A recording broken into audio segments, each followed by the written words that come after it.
So last time we talked about types of semiconductors.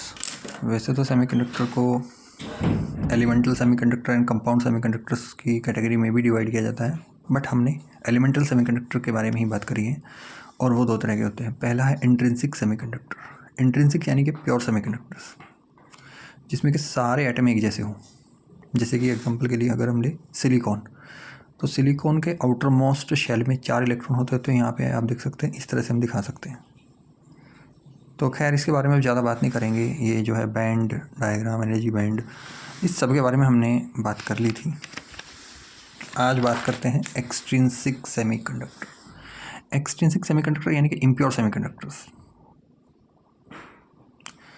जब हम इसी में देखिए डायग्राम हम यही यूज़ करेंगे अलग से बना। तो मान लीजिए इस एक एटम को हटा करके इसकी जगह हम किसी दूसरे एलिमेंट का कोई एक एटम डाल देते हैं, तो ये जो सैंपल है प्योर सिलिकॉन का नहीं रहा, अब इसमें कोई दूसरा एलिमेंट भी आ चुका है।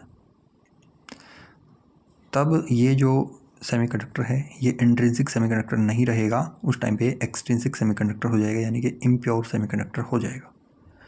और ये जो प्रोसेस है एक प्योर सेमीकंडक्टर में कोई इम्प्योरिटी डाल के उसको एक्सट्रिंसिक बनाना, इस प्रोसेस को बोलते हैं डोपिंग। ठीक है। So what is doping? The process of adding impurities to a pure semiconductor is called doping. The process of adding some impurities in very small amount to make it better, इसको और अच्छा बनाने के लिए, is called doping. अब ये जो doping होती है इसको अच्छा बनाने के लिए ही होती है। ये किया क्यों जाता है, क्यों बनाया जाता है? क्योंकि देखिए मैं आपको एग्जांपल देता हूँ। मान लीजिए हम अपने घरों में हम क्या करते हैं, मान लीजिए हम फ़ोन को चार्ज करते हैं। तो फ़ोन को जो चार्ज करते हैं हम, वो तो तब चार्ज होगी जब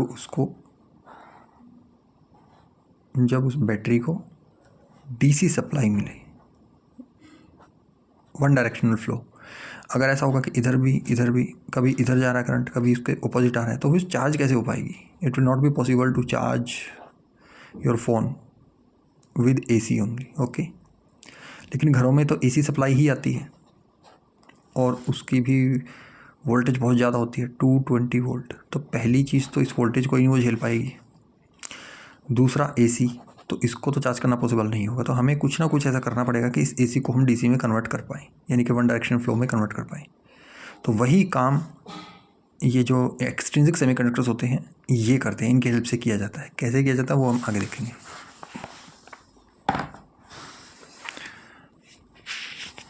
ठीक है। तो इम्प्योरिटी क्या होती है वो भी आपको ओके। अब देखिए, अगर ये जो हम डोपिंग करते हैं तो जो सेमीकंडक्टर्स होते हैं वो ग्रुप 14 में मिलते हैं। ग्रुप 14 में जो पीरियोडिक टेबल ऑफ एलिमेंट्स है ना, आपके पास अगर कोई पीरियोडिक टेबल ऑफ एलिमेंट्स हो, अगर अभी अवेलेबल हो, किसी बुक में भी केमिस्ट्री में मिल जाएगी, तो उसमें आप देख सकते हैं 14 ग्रुप नंबर में मिलेंगे, सिलिकॉन भी, जर्मेनियम भी। लेकिन जो हमें अगर इम्प्योरिटी ऐड करनी है तो हम या तो ग्रुप 15 के एलिमेंट्स को ऐड कर सकते हैं या फिर ग्रुप 13 के। उन्हीं को क्यों कर सकते हैं, उसका कुछ खास कारण है। फिलहाल आप ये समझ लीजिए, इसी में बताएंगे हम अभी कि अगर हम ग्रुप 15 के एलिमेंट्स को ऐड करते हैं तो ग्रुप 15 के एलिमेंट्स के वैलेंस शेल में 5 इलेक्ट्रॉन्स होते हैं, इसलिए यानी कि उनकी वैलेंसी 5 हो गई। तो उस इम्प्योरिटी को हम बोलेंगे पेंटावैलेंट इम्प्योरिटी। ओके। जैसे कि फॉस्फोरस। अब एग्जांपल लेते हैं, हमने मान लीजिए वहाँ पर एक सिलिकॉन एटम को हटाकर और एक फॉस्फोर एटम को ऐड कर दिया। तो जो फॉस्फोरस एटम के जो 5 एटम है ना एक्सटर्नल, उसमें तो 5 तो यहाँ पे कर लेंगे, इनके साथ कंबाइन कर लेंगे, शेयर कर लेंगे, कोवेलेंट बॉन्ड बना लेंगे। एक एक्स्ट्रा एटम रह जाएगा, समझ गए ना आप बात? सपोज कीजिए कि यहाँ पे सिलिकॉन ना होकर के फॉस्फोरस है, तो 4 ने तो कर लिया, अब एक और एक्स्ट्रा है तो वो यहाँ पे। अब जो ये एक्स्ट्रा इलेक्ट्रॉन है इसका जो एनर्जी लेवल है वो एक्चुअली इसके पास होता है बहुत ज़्यादा, यानी कि कंडक्शन बैंड के बहुत करीब होता है, यानी कि यहाँ पे होता है बहुत पास। अगर ये जो एक्स्ट्रा जो इलेक्ट्रॉन है 5वां, इनका जो एनर्जी लेवल इस कंडक्शन बैंड के बहुत पास होगा, तो इसको यहाँ से यहाँ पे जाने में तो कुछ टाइम लगेगा ही नहीं। समझ गए बात? तो मैं एक बार और इंट्रिंसिक पे अगर आऊँ तो इंट्रिंसिक में ये था, यहाँ पे देखिए इंट्रिंसिक में ये था कि यहाँ पर वैलेंस बैंड में देखो, अगर वैलेंस बैंड अगर भरा हुआ है पूरा और कंडक्शन बैंड बिल्कुल खाली है, तो कंडक्शन बैंड में कोई भी इलेक्ट्रॉन नहीं है, यानी कि फ्री इलेक्ट्रॉन नहीं है, तो यहाँ पे होल भी नहीं है। अगर फ्री इलेक्ट्रॉन जीरो है तो होल भी जीरो है। और क्या था कि अगर यहाँ से एक इलेक्ट्रॉन यहाँ पे चला गया तो यहाँ पे एक इलेक्ट्रॉन मिल गया फ्री, और यहाँ पे एक होल भी हो गया। अगर दो गए तो दो इलेक्ट्रॉन हो गए और दो होल हो गए। अगर चार इलेक्ट्रॉन चले गए तो चार ही इलेक्ट्रॉन है और चार ही होल है। यानी कि यहाँ पर नंबर ऑफ फ्री इलेक्ट्रॉन्स और नंबर ऑफ होल्स इक्वल थे इंट्रिंसिक में। जबकि एक्सट्रिंसिक के केस में क्या है, अब यहाँ पे देखिए, जब हमने कुछ ऐड कर दिया कोई इम्प्योरिटी पेंटावैलेंट, तो उसका जो एनर्जी लेवल है पाँचवें इलेक्ट्रॉन का काफ़ी पास है कंडक्शन बैंड के, तो इसको बहुत ही हल्की सी एनर्जी चाहिए होगी कंडक्शन बैंड में जाने के लिए। ओके, तो ये इलेक्ट्रॉन यहाँ से यहाँ पे चले जाएंगे। तो अभी देखिए इलेक्ट्रॉन यहाँ से यहाँ गए हैं, है ना। ये जो लेवल है ना, जो इनका एनर्जी लेवल होता है, इसको बोलते हैं डोनर लेवल। डोनर लेवल, तो डोनर लेवल बहुत पास होता है कंडक्शन बैंड के। अब यहाँ से यहाँ पे चले गए इलेक्ट्रॉन, तो अगर हम इसको थोड़ी एनर्जी दे रहे हैं, तो अगर वैलेंस बैंड से दो इलेक्ट्रॉन जा रहे हैं, यहाँ से तो पहले से ही चले जाएंगे, तो यहाँ से दो इलेक्ट्रॉन गए, तो यहाँ पे दो होल बन गए। बात समझ आई? और कुछ इलेक्ट्रॉन यहाँ से भी जा रहे हैं। तो एक्चुअल में हो क्या रहा है कि जो कंडक्शन बैंड में नंबर ऑफ फ्री इलेक्ट्रॉन्स है वो ज़्यादा है as compare to valence band में नंबर ऑफ होल्स के। ठीक है ना। तो जब कभी भी हम पेंटावैलेंट इम्प्योरिटी ऐड करते हैं तो हमें सेमीकंडक्टर में number of free electrons much greater then मिलते हैं नंबर ऑफ होल्स से, और यही इसकी खासियत है। अब हम बात करते हैं कि इसमें ग्रुप 15 एलिमेंट्स को ही क्यों ऐड किया जा सकता है एज एन इम्प्योरिटी। 16 वाले ग्रुप को, 17 वाले ग्रुप को क्यों नहीं किया जा सकता? क्योंकि उनका जो डोनर लेवल होगा वो बहुत पास नहीं होगा कंडक्शन बैंड के। वो अगर हम फाइंड आउट करते हैं तो वो काफ़ी पास होता है वैलेंस बैंड के, तो फिर उसका ऐड करने का फ़ायदा क्या है? लगभग उतनी ही एनर्जी उनके इलेक्ट्रॉन्स को भी यहाँ पे पहुँचने के लिए चाहिएगी, तो उसका हमें कोई प्रॉफिट नहीं होता। इसलिए ग्रुप 15 ये काम करता है, इसलिए उसके ऐड करते हैं। समझ आ रहा है आपको? आगे देखिए, तो यानी कि हमें जो ये जो सेमीकंडक्टर मिलेगा, एक्सट्रिंसिक सेमीकंडक्टर, इसमें हमें नंबर ऑफ फ्री इलेक्ट्रॉन्स ज़्यादा मिलेंगे as compare to number of holes अगर हम ग्रुप 15 एलिमेंट्स को ऐड करते हैं। और आपको कुछ टर्म्स पता होने चाहिए, पेंटावैलेंट इम्प्योरिटी, ग्रुप 15 और डोनर लेवल। अच्छा, क्योंकि ये इलेक्ट्रॉन दे रहे हैं इसलिए उनको डोनर इम्प्योरिटी भी बोलते हैं। तो ग्रुप 15 एलिमेंट्स जो हैं उनको पेंटावैलेंट इम्प्योरिटी या फिर डोनर इम्प्योरिटी भी बोलते हैं, और उसके जो एक्स्ट्रा जो इलेक्ट्रॉन होते हैं उनका जो एनर्जी लेवल होता है उसको डोनर लेवल बोलते हैं, जो कि काफ़ी पास होता है कंडक्शन बैंड के। और number of free electrons much greater then number of holes, ये आपको पता होना चाहिए।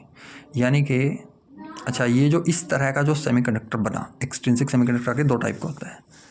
तो इसमें नेगेटिवली चार्ज फ्री इलेक्ट्रॉन्स ज़्यादा हैं, इसलिए इसको एन टाइप सेमीकंडक्टर बोलते हैं, ध्यान रखना। ठीक है, तो N type semiconductor, in case of N type semiconductor number of electrons ज़्यादा है। अच्छा, एक चीज़ और, इसमें आपको ऐसा लग सकता है कि क्योंकि नंबर ऑफ फ्री इलेक्ट्रॉन्स ज़्यादा हैं तो ये क्या होगा, ये तो नेगेटिवली चार्ज सेमीकंडक्टर होगा। नहीं, ऐसा नहीं है, क्योंकि जब आपने इसमें कोई भी एक्सटर्नल एटम ऐड नहीं किया था तो उस टाइम पे ये न्यूट्रल था सारा सिंपल। लेकिन जैसे ही आपने एक सिलिकॉन एटम को हटा करके उसकी जगह फॉस्फोरस एटम को ले आई, तो फॉस्फोरस एटम भी तो न्यूट्रल ही था। तो न्यूट्रल में न्यूट्रल ऐड करोगे तो नेट चार्ज तो ज़ीरो ही रहेगा, तो नेट चार्ज तो अभी भी ज़ीरो ही है। समझ गए ना। इसके अलावा अगर हम ऐड करते हैं ग्रुप 13 एलिमेंट्स को, तो उनका जो उसमें क्या होता है कि वो उनकी जो वैलेंसी है 3 होती है, यानी कि एक इलेक्ट्रॉन की कमी होती है वहाँ पे। जैसे कि हमने बोरॉन को ऐड कर दिया तो वैलेंस शेल में एक इलेक्ट्रॉन की कमी होती है, ये शेयर नहीं कर पाएगा। तो ये नहीं कर पाएगा तो इधर से कहीं पे जाएगा, जैसे वो कोशिश करेगा इलेक्ट्रॉन लेने की।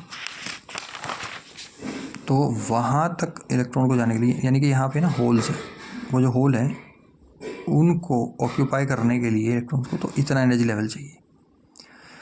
तो यहाँ वाले जो ये जो वैलेंस बैंड में जो इलेक्ट्रॉन है सिलिकॉन एटम्स के, तो उनको अब कंडक्शन बैंड में जाने के लिए तो ज़्यादा एनर्जी चाहिए, लेकिन उनके पास ऑप्शन है, वो यहीं पे भी जा सकते हैं।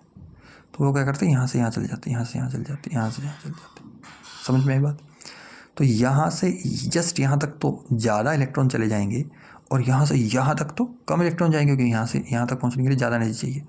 तो इस केस में क्या होगा कि यहाँ तक तो 2 ही इलेक्ट्रॉन जा पाए, जबकि यहाँ तक चले गए 20, 50, 100। तो इसका मतलब है यहाँ पर हमें होल्स ज़्यादा मिलेंगे और यहाँ पर हमें फ्री इलेक्ट्रॉन्स कम मिलेंगे। समझ में आई बात? तो इसलिए इस तरह के सेमीकंडक्टर में number of holes will be much greater then number of free electrons.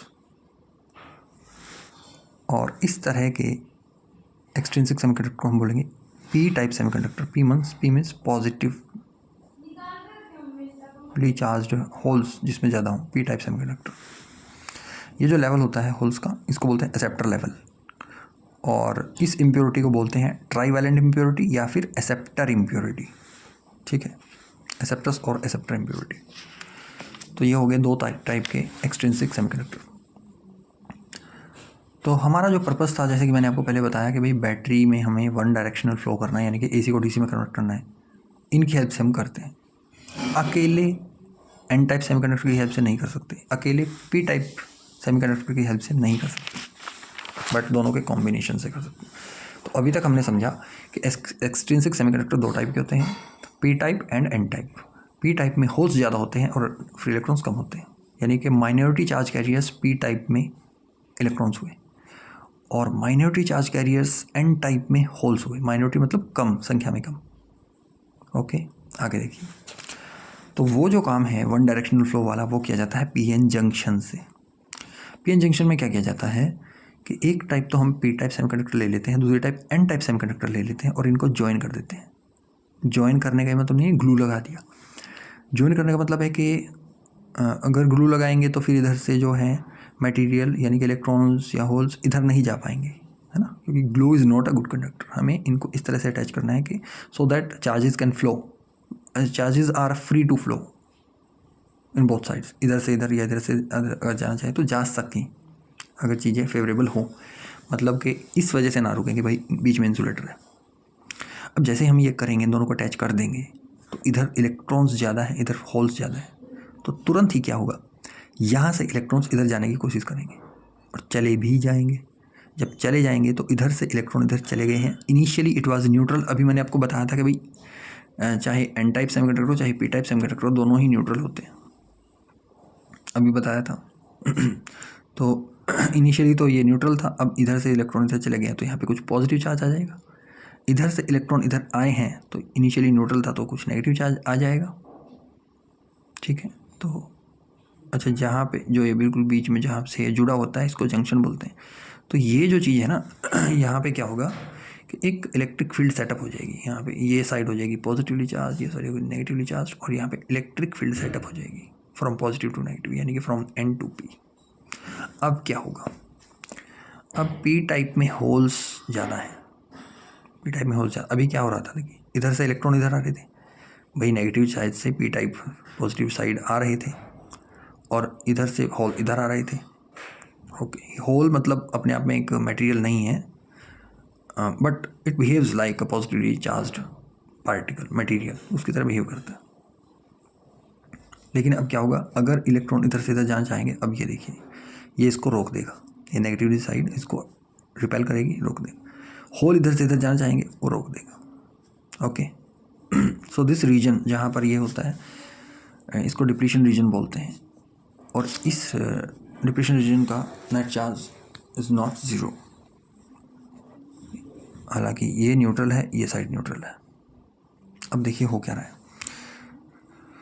ये जो इलेक्ट्रॉन्स इधर से इधर आ रहे थे ये डिफ्यूज़न के कारण आ रहे थे। डिफ्यूज़न छोटी क्लासेस का कंसेप्ट है, आई होप आपको पता होगा। डिफ्यूज़न के कारण इधर से इधर आ रहे थे। तो शुरुआत में तो डिफ्यूज़न बहुत तेज़ी से चलता है,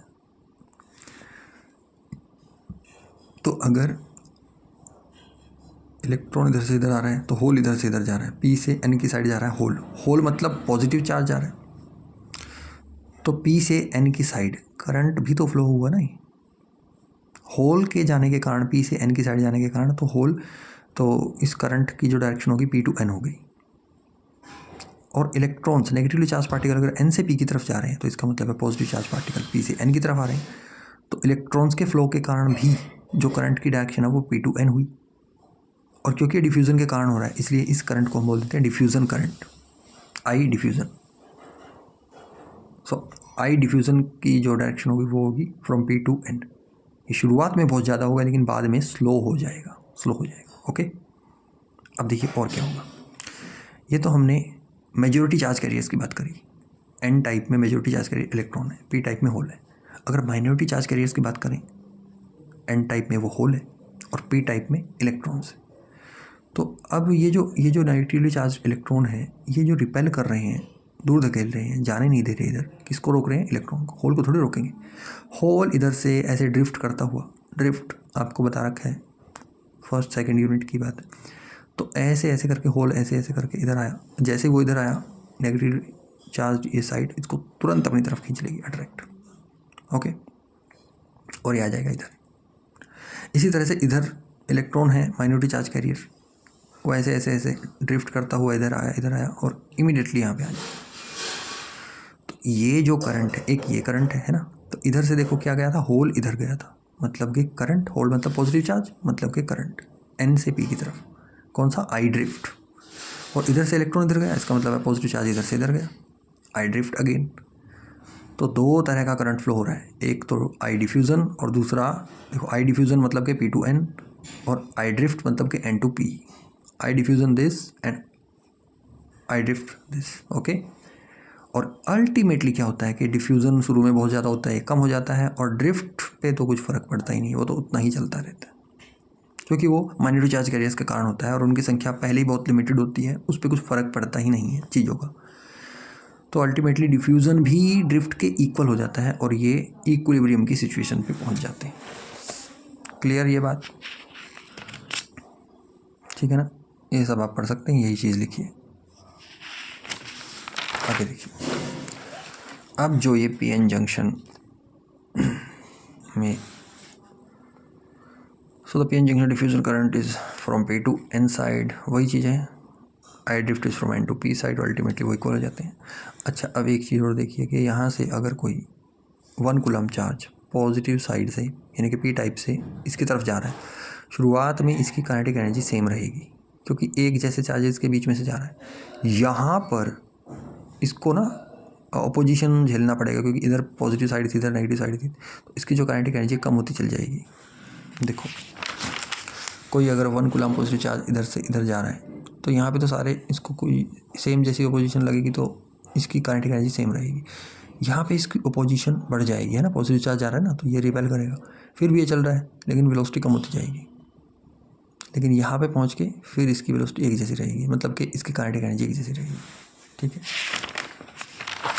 तो देखिए पी साइड शुरू में सेम रहा, जैसे ही डिप्रेशन रीजन में पहुँचा काइनेटिक, ये क्या है, अच्छा, काइनेटिक एनर्जी कम होती जाएगी, इसका मतलब पोटेंशियल एनर्जी बढ़ती जाएगी, पोटेंशियल एनर्जी बढ़ती जाएगी, बढ़ता जा रहा बढ़ता जा रहा बढ़ता जा रहा है। और पोटेंशियल क्या होता है, वी क्या होता है, potential energy of 1 coulomb charge, इसलिए हमने उसको कहा ये बढ़ता जाएगा। एन टाइप में जाके चार्जेस सेम हो गए, कोई पोजीशन नहीं है तो सेम। तो ये जो पोटेंशियल है सिलिकॉन के केस में कितना बढ़ जाता है इसका, ये होता है 0.7 volt for silicon. This is called barrier potential, यानी कि 1 कूलम चार्ज को इधर तक पहुंचने में, दूसरी साइड पहुंचने में, पी टाइप से एन टाइप पहुंचने में, साइड पहुंचने में जितना बैरियर झेलना पड़ता है वो होता है 0.7 वोल्ट। इसको बोलते हैं 0.7 वोल्ट, इसको बैरियर पोटेंशियल बोलते हैं। अब देखिए, अब अगर हम किसी पीएन जंक्शन को, डायोड को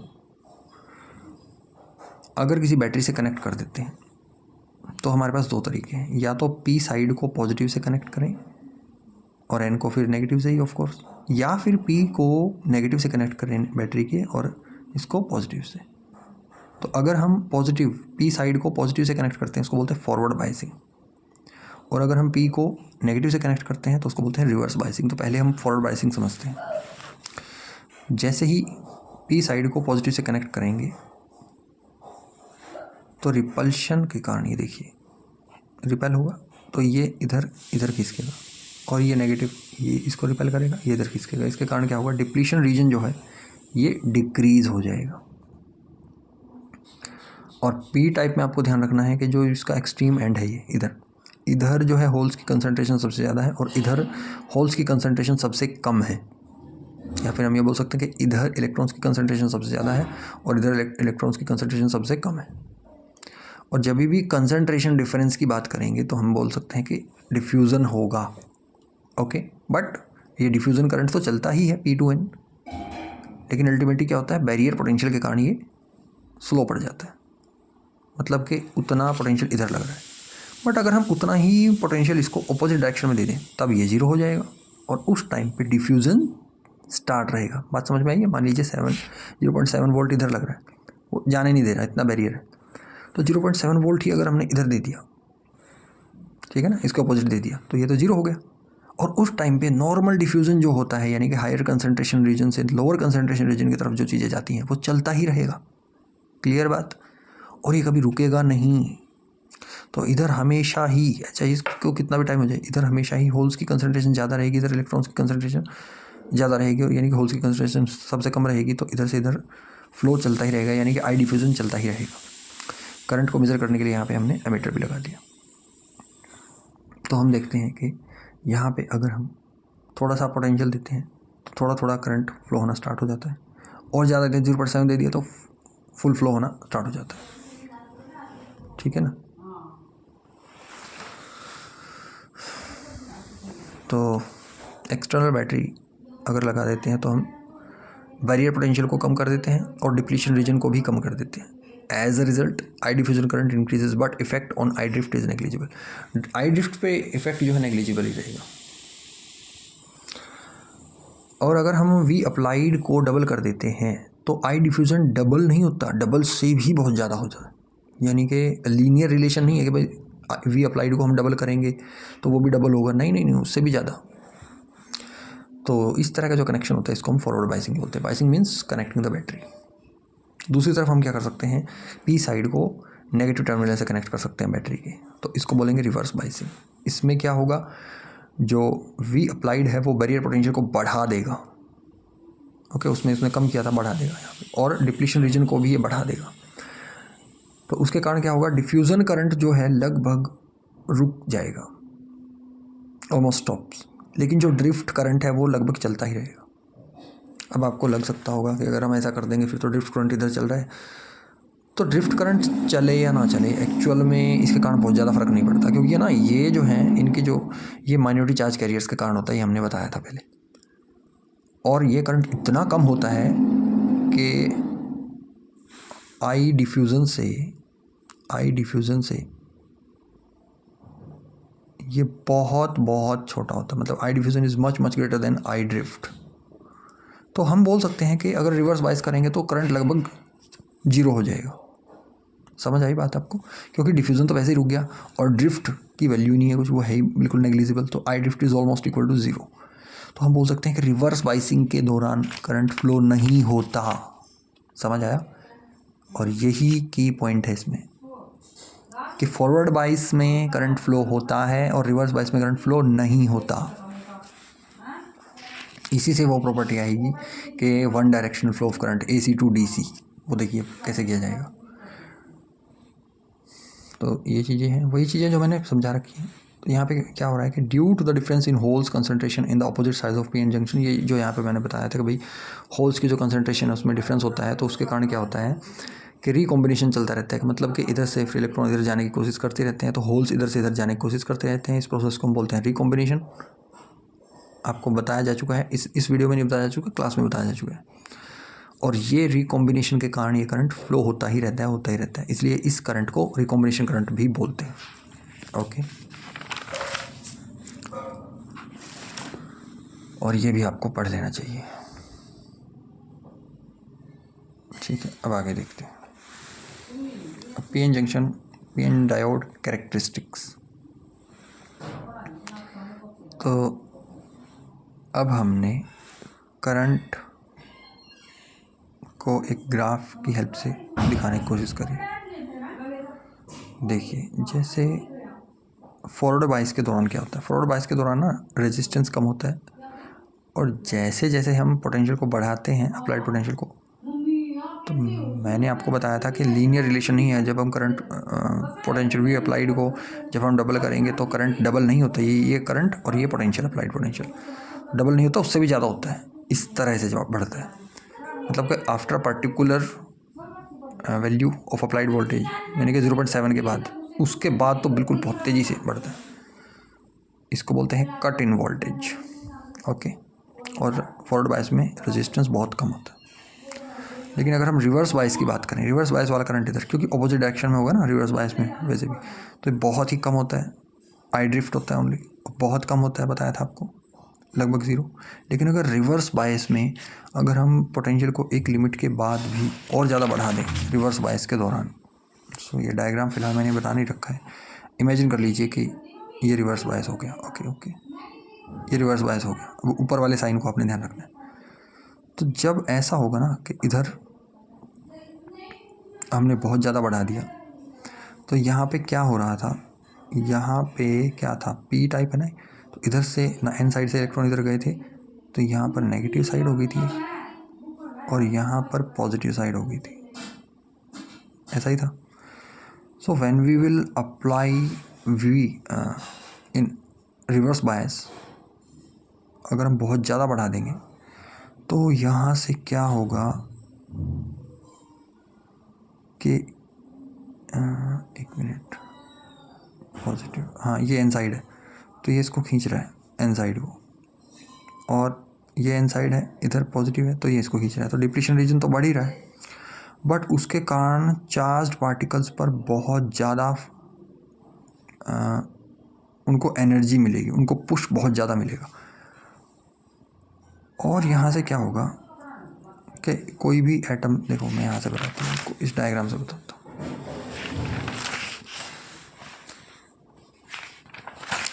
देखिए उस टाइम पे क्या होगा कि यहाँ पे अगर हमने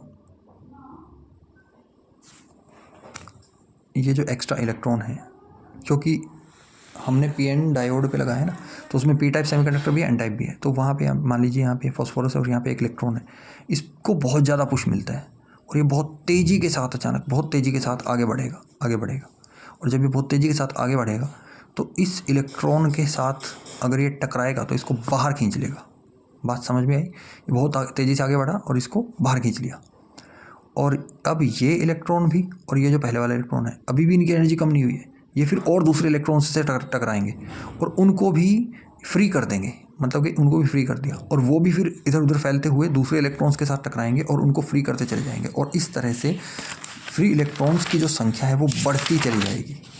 number of electrons will keep on increasing. समझ में आई बात? बहुत ज़्यादा बढ़ती चली जाएगी, और उसके कारण क्या होगा, फिर यहाँ से करंट फ्लो होगा बहुत ज़्यादा, ठीक है, यानी कि after a particular value of V ये चीज़ स्टार्ट हो जाती है कि एक इलेक्ट्रॉन बहुत तेज़ी से आगे गया, उसने वो दूसरे इलेक्ट्रॉन से टकराया जो कि फ्री नहीं था, लेकिन उसको फ्री कर दिया। अब ये दोनों इलेक्ट्रॉन्स इधर उधर टकरा रहे हैं और ज़्यादा फ्री इलेक्ट्रॉन्स बना रहे हैं, और इस तरह से वो भी फिर और ज़्यादा टकरा के ये कर दी। ये चीज़ होती है पहाड़ों में, जो बर्फ़ या ग्लेशियर वगैरह होता है, कुछ छोटा सा बर्फ़ का टुकड़ा ऊपर से आया, वो दूसरे बर्फ़ के टुकड़ों से टकराएगा और वे फिर और ज़्यादा, ठीक है ना, उसको बोलते हैं एवलॉन्च। तो ये जो है एवलॉन्च इफेक्ट है एक पर्टिकुलर पोटेंशियल के बाद, और वो जो पोटेंशियल होता है जिसके बाद ये चीज़ स्टार्ट हो जाती है, करंट एकदम से बहुत ज़्यादा बढ़ जाता है। देखिए यहाँ से यहाँ तक तो बिल्कुल ही कुछ नहीं था, और उसके बाद उस वैल्यू के बाद वी की एकदम से करंट बढ़ गया, है ना। तो इस वी को बोलते हैं ब्रेक डाउन वोल्टेज। ओके, अब क्या हुआ देखिए, अब P और N, तो हमने देखा कि P से N की साइड तो करंट फ्लो होना अलाउड होता है, लेकिन N से P की तरफ नहीं होता। मतलब कि अगर ब्रेक डाउन वोल्टेज ना हो, तो अगर हम उससे कम रखें चीज़ों को, तो करंट सिर्फ एक डायरेक्शन फ्लो होता है, फ्रॉम P टू N। क्योंकि from P to N flow होता है, इसलिए एरो का साइन जो है पी से एन की तरफ बना रखा है। इसका ही मतलब है कि भाई इधर से इधर अलाउड है, इधर से इधर अलाउड नहीं है। ओके, तो P N breakdown and avalanche, ये क्या होता है समझा तो मैंने दिया, आप इसको पढ़ सकते हैं यहाँ से। ठीक है, अब आगे देखते हैं। अब बात करते हैं जो हम वन वे करंट की बात कर रहे थे, अब वो चीज़ क्या होती है। तो देखिए, मान लीजिए यहाँ पर ये एसी का सोर्स है, एसी का सोर्स है, तो फिर एसी में तो करंट की डायरेक्शन बदलती रहती है। और यहाँ से हमने यहाँ पे एक बैटरी लगा दी, ये फ़ोन है, ठीक है, और ये हमने बैटरी लगा दी, ये मतलब बैटरी तो इस तरह से है ना इसके अंदर, तो इसके साथ ये ऐसे अटैच है। तो अगर करंट इधर से ऐसे जाएगा और अगर ये यहाँ पे ना होता, ये क्या है आप समझ गए ना, ये क्या है, ये पी एन डायोड है, लिखने की भी ज़रूरत नहीं है, सिंबल से पता चल रहा है। तो अगर ये ना होता तब तो करंट एक बार इधर जाता एक बार इधर जाता, तो ये चार्ज ना होती। लेकिन अब क्या होगा, करंट ऐसे जाएगा तो ऐसे तो ये अलाउ करेगा, लेकिन जैसे ही ये ऐसे जाएगा तो ये अलाउ ही नहीं करेगा। फिर अगली बार जब ऐसे जाएगा तब ये अलाउ करेगा और इधर अलाउ ही नहीं करेगा। इसका मतलब है अब ये जो फ़ोन है अब चार्ज हो सकता है, यानी कि अब इसने एक तरीके से हम बोल सकते हैं कि एसी को डीसी में कन्वर्ट कर दिया है। लेकिन हो क्या रहा है कि जितने टाइम तक ये इधर फ्लो हो रहा है ठीक है, लेकिन उतने ही टाइम तक ये अपोजिट भी फ्लो होगा, उस टाइम पे करंट जीरो। तो ये क्या है, ये तो करंट तब है जब हमने ये नहीं लगाया, ठीक है, ये डिवाइस नहीं लगाई। लेकिन ये करंट तब है जब हमने ये डिवाइस लगा दी, यानी कि पी एन डायोड लगा दी, है ना। तो आधे टाइम तक करंट फ्लो हो रहा है, फिर आधे टाइम तक होगा नहीं, फिर आधे टाइम होगा, ये चलेगा। तो इसमें हो सकता है मान लीजिए इसको 1 घंटा लग गया चार्ज होने में, तो हमारा टाइम भी तो वेस्ट हो रहा है ना। देखो आधे ही टाइम तक फुल हो रहा है, बाकी आधा का टाइम वेस्ट जा रहा है। तो पहली तो चीज़ ये समझते हैं कि भाई ये चीज़ हमने की क्या। तो ये जो प्रोसेस हमने एसी को डीसी में कन्वर्ट कर दी, ठीक है, तो इसको बोलते हैं रेक्टिफिकेशन। ठीक है, the process of conversion of AC to DC is called rectification. इसलिए हमने इसको हम बोल सकते हैं कि एसी से डीसी में हमने एक तरीके से कन्वर्ट कर दिया। और ये जो डिवाइस है इस टाइम पे जो रेक्टिफिकेशन का काम करेगा इसने किया, ये सर्किट पूरा, ठीक है, इस सर्किट में ही हुआ है, तो इसको बोलेंगे rectifier. Rectifier is a special circuit which converts an AC to DC by using PN junction diode. तो ये स्पेशल सर्किट है जो कि पीएन जंक्शन डायोड को यूज़ करके एसी को डीसी में कन्वर्ट करता है। समझ आया बात। लेकिन यहाँ पे इसको हाफ वेव रेक्टिफायर ही बोलेंगे, क्योंकि रीज़न आप देख सकते हैं, यह है नॉन रेक्टिफाइड करंट और यह है रेक्टिफाइड करंट। बट इसमें तो हमारा टाइम बहुत वेस्ट हो रहा है। हम चाहते हैं कि ये काम जल्दी हो, फ़ोन जल्दी चार्ज हो, तो क्यों ना हम ऐसा कुछ करें कि इस आधे टाइम में भी करंट फ्लो हो। तो उसके लिए हम देखिए क्या करते हैं, तो इससे आपको और भी समझ में आएगा। देखिए ये मान लीजिए सॉकेट है, इसमें हमने वायर्स को लगा दिया, चार्जर को लगा दिया, और इधर से ऐसे फ्लो हो रहा है करंट। तो पहली बात तो इसकी जो वोल्टेज है वो 220 है, इसको हमें कम करने की ज़रूरत होती है। वो कैसे करते हैं, ये हमने ट्रांसफार्मर वाले चैप्टर में जिसमें टॉपिक आया था ट्रांसफार्मर, वो हमने देखा था एसी अल्टरनेटिंग करंट वाले में। तो हम ट्रांसफार्मर्स का यूज़ करके कर सकते हैं। नंबर ऑफ कॉइल्स इधर ज़्यादा है इधर कम है, तो वी की वैल्यू कम हो जाएगी, पहली चीज़ तो ये है। ओके, और अब इधर से देखिए, अगर हम इसको ऐसे लगाएं, अगर हम बैटरी ये है और हमने एक तो ये पी एन डायोड इधर लगा दिया, एक पी एन डायोड इधर लगा दिया, तो यहाँ पे देखिए जो ट्रांसफार्मर में से 3 बार निकल रही है, 3, ये स्पेशल टाइप का ट्रांसफार्मर होता है, इसको बोलते हैं centre tap transformer. Centre tap transformer, centre में से निकल रही है वायर। तो होगा क्या, जब कभी भी करंट इधर से देखिए इधर से ऐसे फ्लो होने की कोशिश करेगा, ये तो फ्लो नहीं हो पाएगा ना। तो एक्चुअली करंट यहाँ से यहाँ जाएगा इस सर्किट में, एसी है ना ये, और जैसे ही इसके अपोजिट जाएगा तो इधर से ना जा करके तो इधर से ऐसे चला जाएगा, ऐसे। ये देखो यहाँ पे, देखो आप यहाँ पे, तो इधर से इधर तो अलाउड है ना, तो इसलिए जा पा रहे हैं। और जैसे ही इसके अपोजिट ऐसे जाना है तो ये तो अलाउ नहीं करेगा, तो फिर ये अलाउ कर देगा। ये देखो ट्रांसफार्मर को देखो, नहीं सॉरी ऊपर इसको देखो, इधर से इधर है। समझ में आई बात। हर केस में अगर मैं इसको ऐसे लेके जाऊँ तो भी इसमें करंट इधर से इधर जा रहा है, देखो। और अगर मैं ऐसे लेके जाऊँ तो भी इसमें इधर से इधर, मतलब मैं यहाँ पे कोई 2 पॉइंट रख देता हूँ, ए और ये बी, ठीक है। तो देखो ए टू बी जा रहा है, ऐसे अलाउड है, ऐसे अलाउड नहीं है, ऐसे अलाउड नहीं है ना। और ऐसे देखिए अभी भी ए से भी जा रहा है, तो बैटरी का काम तो हो गया, इसने तो चार्ज कर ही दिया।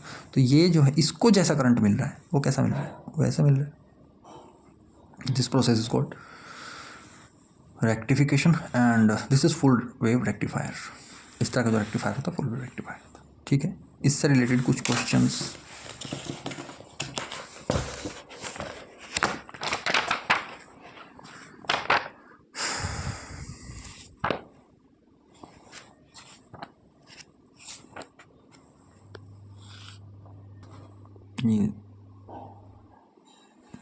ये तो क्वेश्चन नहीं है, ये थोड़ी थ्योरी दी गई है शॉर्ट में, ये भी आप पढ़ सकते हैं। क्वेश्चंस देखिए, ये थोड़ा प्रैक्टिस कीजिएगा।